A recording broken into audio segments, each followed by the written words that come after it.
This is the main royal palace of the Joseon dynasty. They built it 1395, and 10 o'clock and 2 o'clock every weekday, changing the guard ceremony.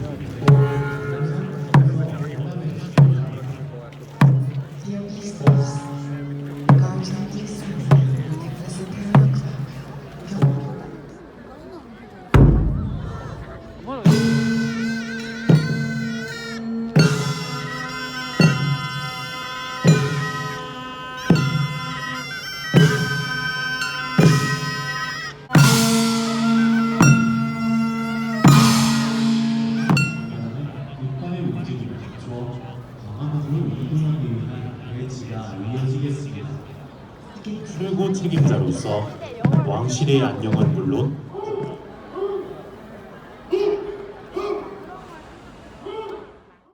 King Sejong the Great, fourth ruler of the Joseon dynasty and inventor of the Korean alphabet that we've come to know and love. Sejong Village Food Street, where I'm hoping for some breakfast.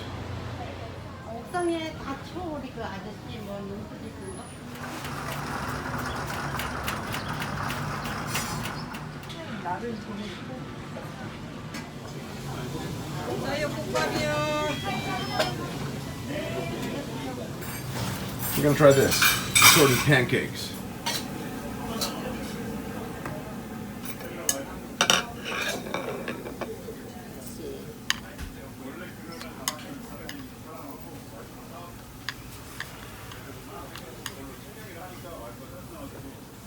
And this is acorn jelly salad. You can spot the acorn jelly here, can't you?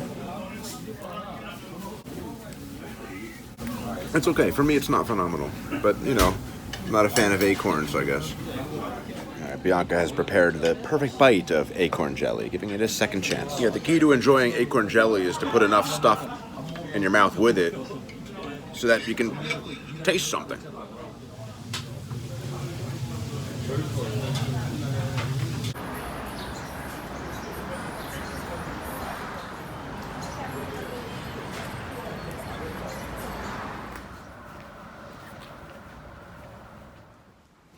Looks like we're in another Hanok village.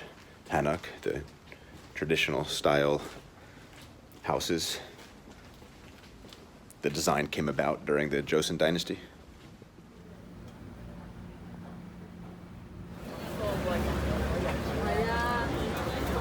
This is a popular ginseng chicken soup restaurant. The oldest bookstore in the city. And they sell coffee.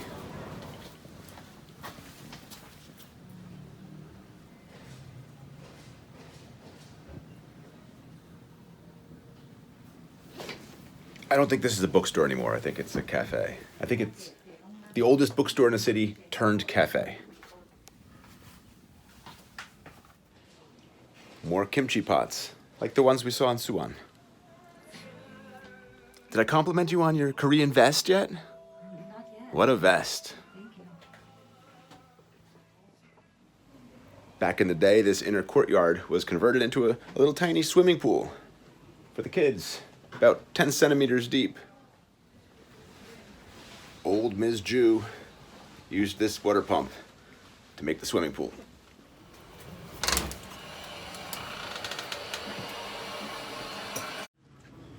Another supermarket. Bianca's looking for noodles to bring back to Romania. They don't have noodles in Romania. They have noodles in Romania? They do, but they don't have cold noodles.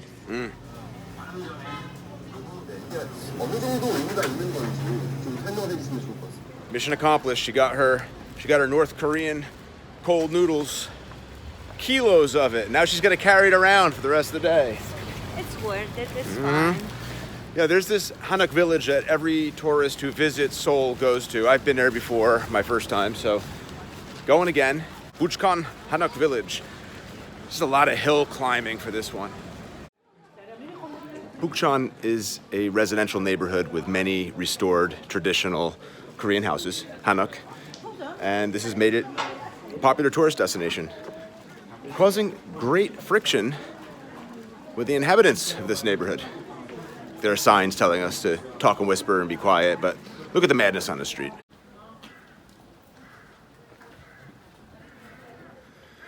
Bukchon was originally a residential quarter for high-ranking officials and nobility during the Joseon period. And perhaps most importantly, this Hanok Village is on a hill, and that lends to its extreme popularity. You have some nice vistas.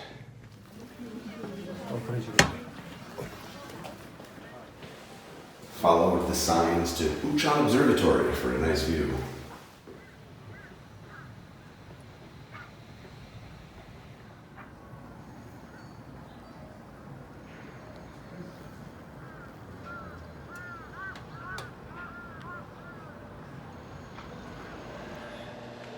And you can see some more kimchi pots on the roofs here.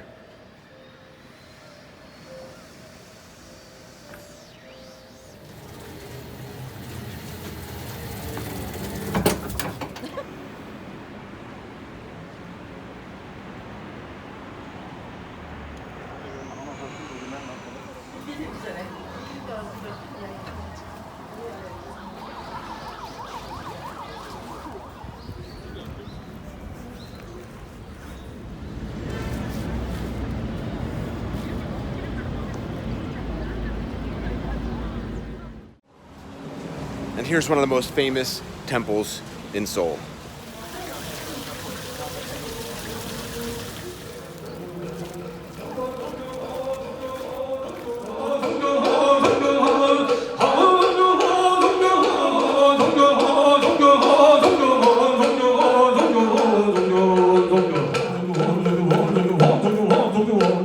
No pictures or videos are allowed inside or looking to the inside. There's a prayer service going on now, as you can hear. This temple was established in 1395, but you're looking at a 1900s structure.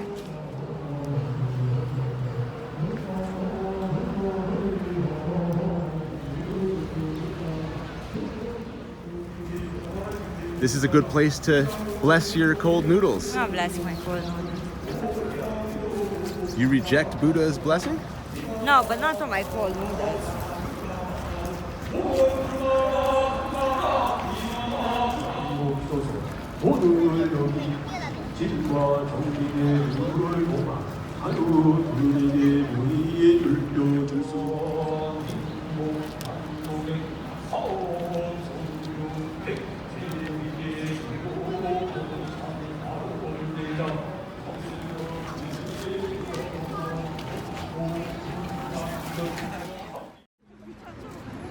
We're back at the busiest intersection in downtown Seoul by City Hall, where we started our DMZ tour.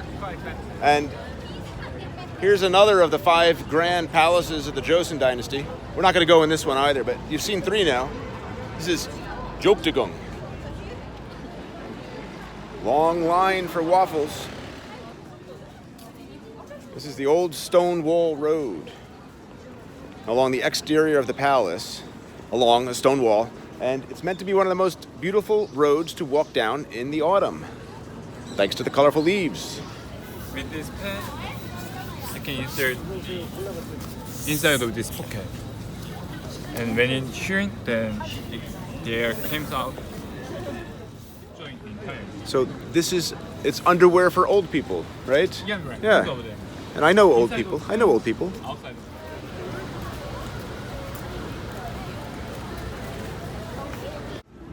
At City Hall, there is a memorial for the October 29th Halloween crush that happened last year in Itaewon.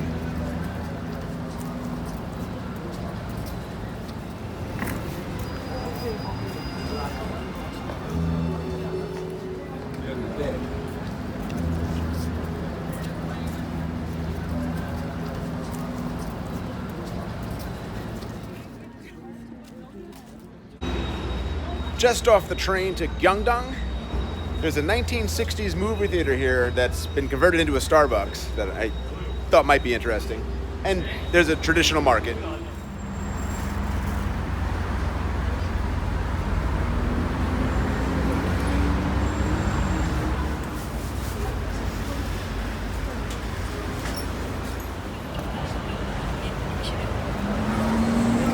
Just picked up some jujube. We don't even know if we like it. We got a kilo of Jujube. You know, we never had it raw before, you know, like an apple. Just we had it cooked in my chicken, the first meal. Ginseng chicken soup. Lotus root.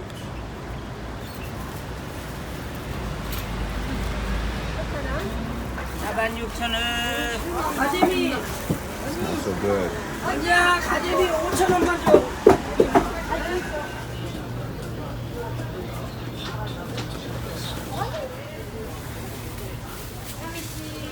There's a Starbucks around here somewhere.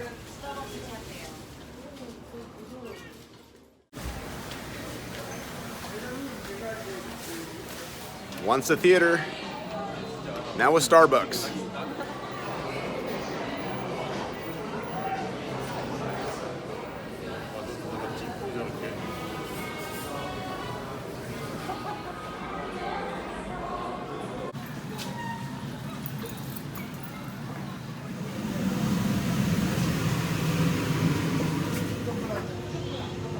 I'm ordering my first cold noodles. First cold noodles I've had since Pyongyang in North Korea.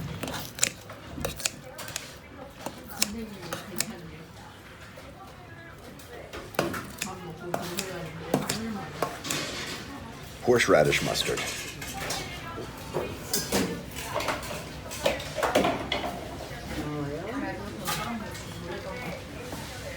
Are these wasps? Look at the size of these things. Are they bees? Is this a wasp's nest? What is I this? think it's wasps. Wasps. Or something else, but they're this big.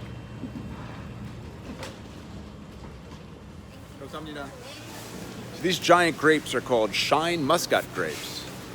And are they the most expensive grapes in the world? Most expensive grapes I've ever seen. We just picked up a bag for 7,000 won, and that's the best price we've seen. Was that like $5 for a bag? That's not bad. We saw them as high as like $15 for a bag. Let's see how big it is compared to your nose.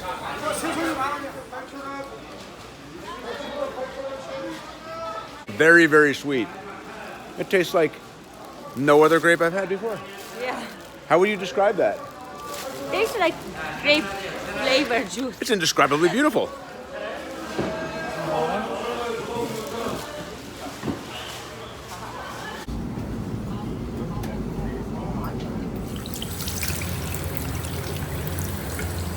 That's the soap. Next to our flat in Goyang is a very large shopping mall, and we have 2 hours before it closes.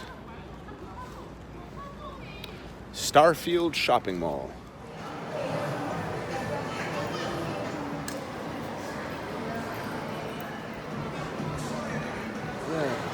In South Korea, you could take your dog for a walk at the mall. Samsung. Samsung is the largest business group operating in South Korea. It contributes something like 20% to South Korea's GDP.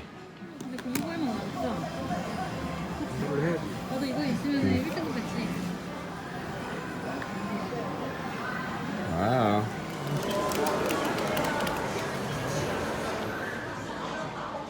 His and hers everywhere for the matching couple. Very small pouches in Asian underwear, I noticed. Yeah, so we're in our building complex, you know, where we're living in Goyang, and this is a 24/7 store. It's like a health food store, and you just take what you want and you check yourself out and you walk out the door. There's no cashier, there's no guard. Maybe someone's watching us on a camera. And this is how you end a Friday night at 11 o'clock.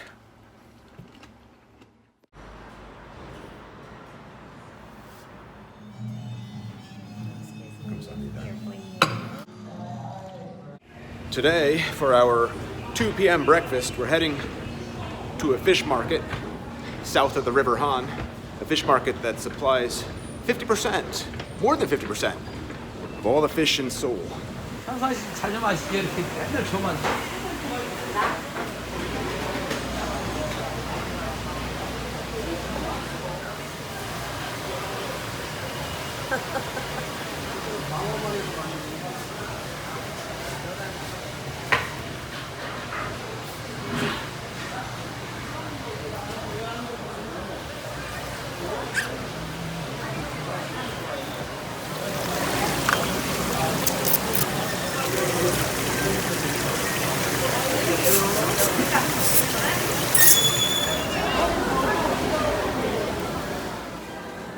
looks like all the restaurants are up on the second floor.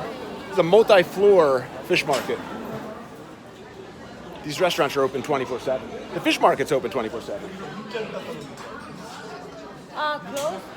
So the restaurant told us we have to go downstairs or upstairs or wherever and buy our own fish and then take it to the restaurant and have them make it as they should. So no fish market breakfast for me. It seems complicated and I'm not that attached to the idea anyway.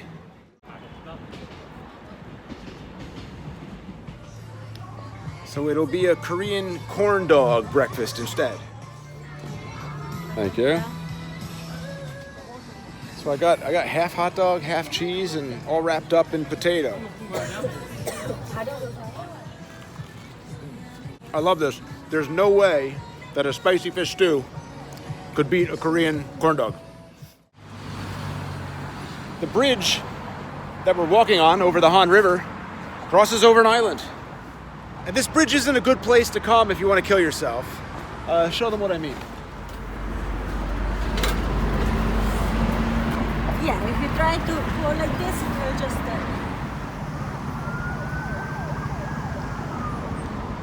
The tallest building behind me is one of US President Donald Trump's developments along the Han River. He has a few buildings in South Korea.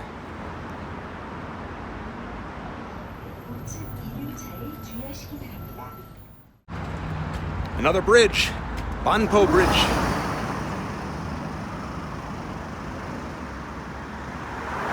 For no other reason other than to just walk across the Han River again. These are called the floating islands.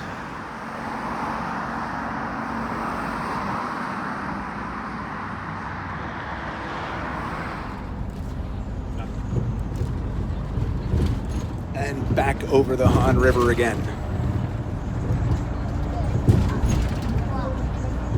So you get it, right? There's a river, it's called Han, and you can just keep going back and forth all day, back and forth. I'm not hungry after that corn dog, but we're in Insa-dong for some food and drink, maybe some souvenir shopping. We're coming to the end of the trip here. Every weekend, Saturday and Sunday, they close the main street to traffic. You've seen the series. These girls mess up, they die. We stopped in here for some honey cookie called yakwa. You have it with tea. It's some traditional royal thing. I think Baron, my friend Baron, you don't know him. Probably. High chance you don't know him. He said to do this. And we got some citrus tea and quince tea. It may be the best tea I've ever had. And grilled rice cake.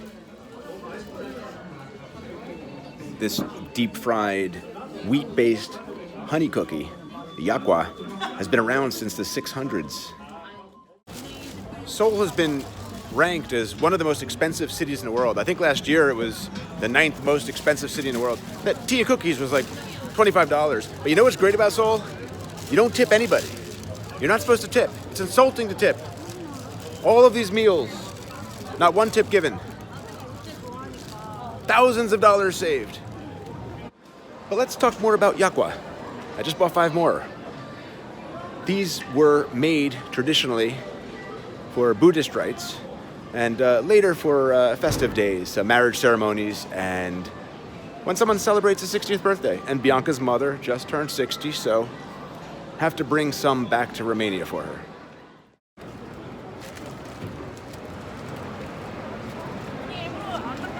It's a poop waffle. It looks like everything in this cafe is poop or toilet related.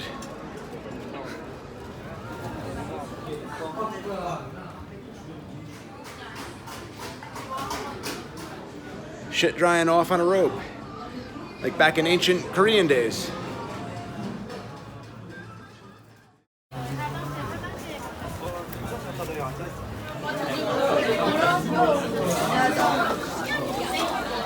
Those tea and cookies kept me full for hours, but it's time. That's kimchi jjigae for Bianca. Jjigae means soup, and I ordered spicy clam soup, and it's very spicy. Just tasted Bianca's dish. The vegetarian ordered kimchi with tuna. Kimchi with tuna. We're wandering around somewhere near Insa-dong. Dong. Dong means neighborhood. Dong means neighborhood in Korean. I've learned little to no Korean, but I did learn dong. I think I'm allowed to smoke here.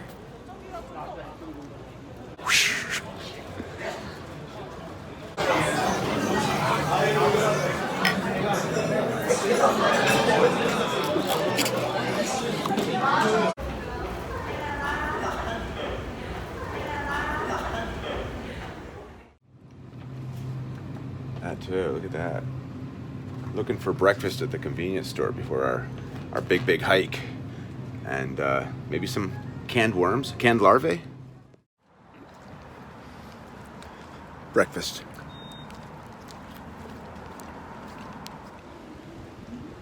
Coffee. A lot of hikers out today. 5 million people do this mountain every year. So today we're going to enjoy a peaceful hike up Bukhan Mountain with about 100,000 other people. Bianca doesn't like mountains. I like seeing them. She likes seeing them from a distance.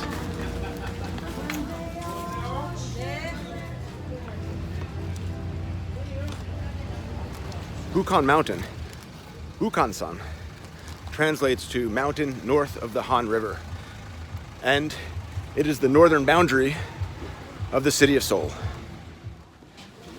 So it looks like we're gonna hike the Bukhan-san Fortress course. Encountering the spirit of Baekje dating back 2,000 years.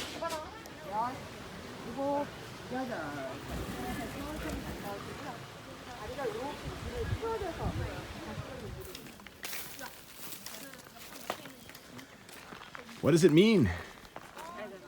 It says entrance to Bukhan-san Fortress.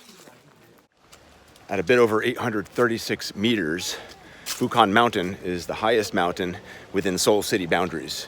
Koreans do love to hike. Ah, look, a wall. This is the main gate of the Bukhan-san. It's on the lowest spot among a total of 16 fortress gates.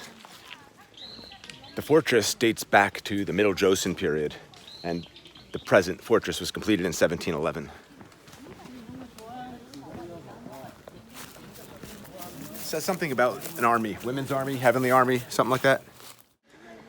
The total length of Bukhan-san, built by King Seokjang, is 12.7 kilometers.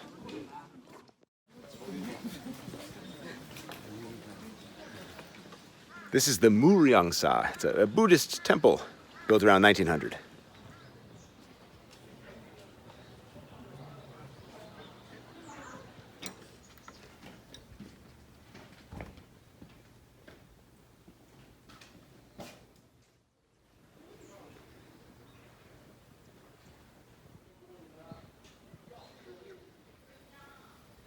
In all these crevices, they've stuck a Buddha. Bianca has some interesting trivia to share. So Buddha in Romanian means toilet. It's the old way of saying toilet. How do they say toilet now? Toaleta. Oh, I thought it was going to be like Allah or something. No.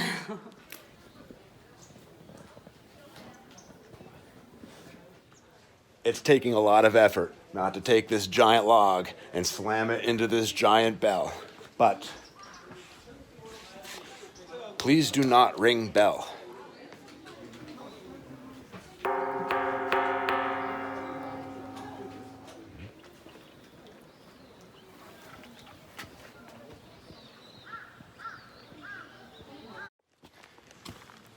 There was a sign with a picture of a big Buddha only half a kilometer away in a direction we weren't going to go in, but big Buddha, have no choice.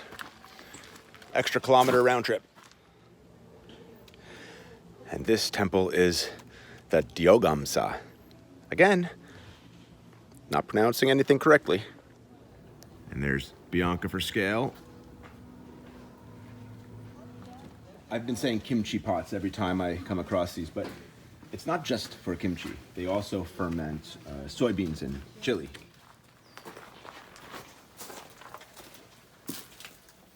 Men's room, ladies' room. It is said that the average Korean takes enough with them on this 4-hour hike to survive about 4 to 5 days. Bit down and then go back that way. Bianca's trying to convince us that we've done enough walking after 2 hours. No, we're not seeing the highest peak, we're seeing second highest peak. Okay, so yeah, Bianca has advised that she cannot hack Baegundai Peak. That's the highest peak of this mountain, 836 meters high. So instead, we're gonna walk another 1.2 kilometers to Gyeongbokgung Peak.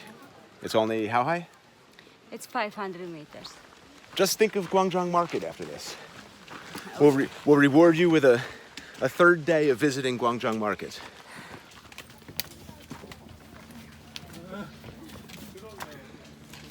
This is the funniest hike I've ever been on.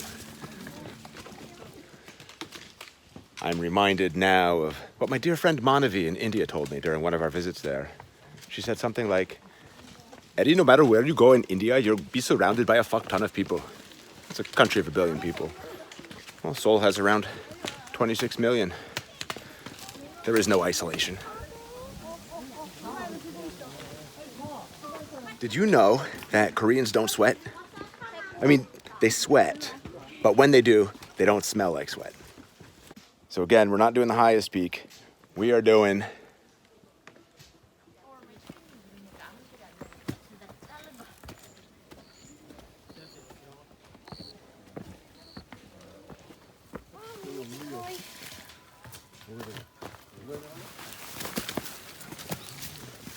we've gone from easy to moderate to advanced.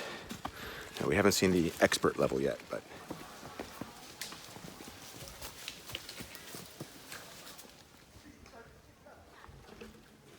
this is the North Gate, Bukmun, 430 meters altitude. And again, completed 1711. So close, 0.2 kilometers to go.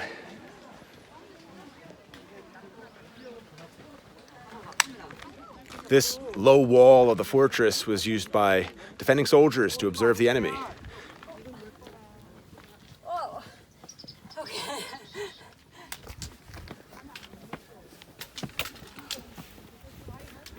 So this is the highest peak right here behind me of Bukhan Mountain, 836.5 meters. And we're looking at it from the peak we have committed to 505 meters. There's some big city down there. And what do we do when we reach a peak? Oh, we drink a beer. We drink chestnut beer. Chestnut beer.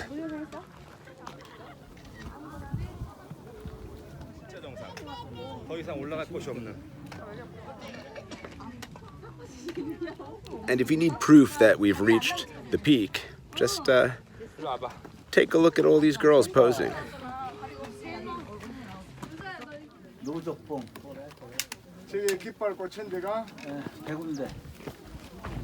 Okay, thinking spicy cold noodles and pancakes? Yes. Let's do it, let's run. Come on, back down. And this is the peak we just climbed, Gwangbokgung. Third day visiting Gwangjang Market.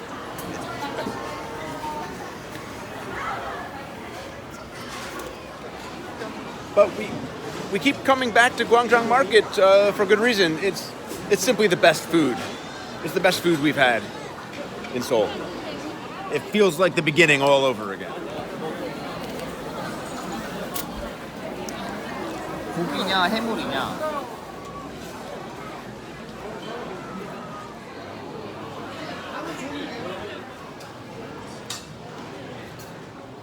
Oh, what a surprise. More cold noodles?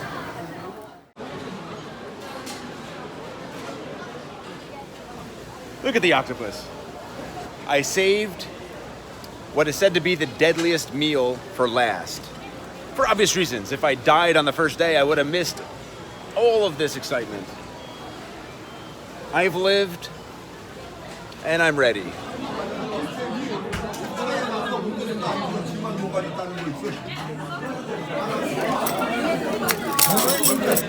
The dish is called sannakji. It's freshly cut live octopus. The tentacles are still wriggling. The suckers are still active, so when you're swallowing it, they can cling to your throat, in which case you suffocate to death. Someone just died on Monday, made international news. So it is said to be a deadly meal. You just gotta chew it very thoroughly.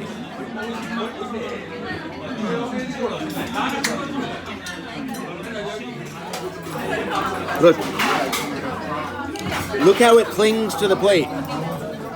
Now, imagine the plate is your throat.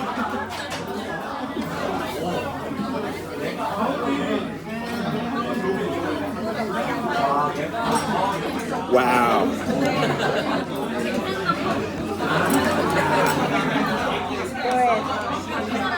To a life well lived. Goodbye.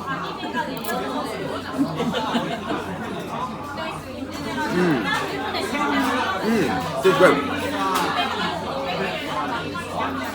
But it is moving. It is moving. And it's sucking. First swallow.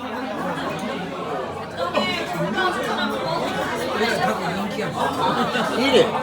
Yeah.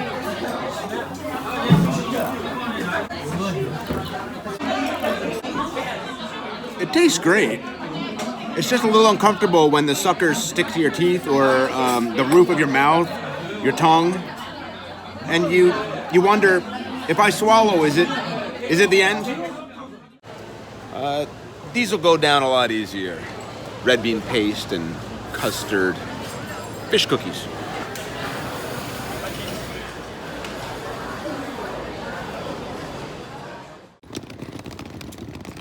That's it.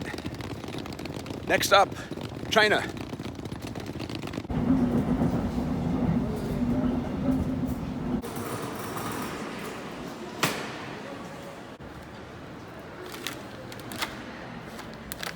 I don't know which one to choose.